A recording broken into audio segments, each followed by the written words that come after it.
However, before, if you don't mind, I would wanna extract the character that you developed in growing up in Soweto. What are some of the things that maybe must have transpired in that phase that made you to actually appreciate that phase about your life, looking at this moment? Maybe you're going through something as a child that you're like, oh my God, this is a torture. I'm just a child. I'm not supposed to live this life. These things are not supposed to turn this out. But now you're a grown girl, you're a grown woman, and you're like, I'm glad that situation Oh actually yeah, happened. no, totally. Okay, so I was raised by my grandmother, Komletsani Kosowetu.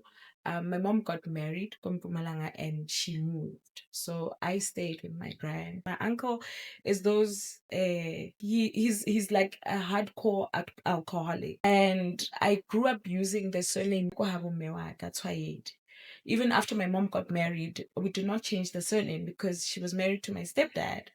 So what like my uncle was super abusive. That guy would come home ka 11 ya bosigo and knock on the windows. Bo, ku, ku, ku, ku, bula.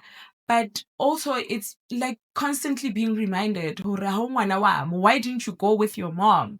You know, like I tell you, even after I moved out and I was staying in Bloom in tertiary, whenever I would visit home, I would still get the same thing.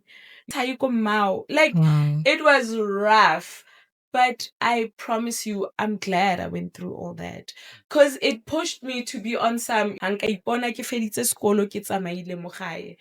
And it happened. But I am grateful for that because it made me into who I am. This fearless character. I'm a go-getter. Bona, if I tell you I want something, I go for it.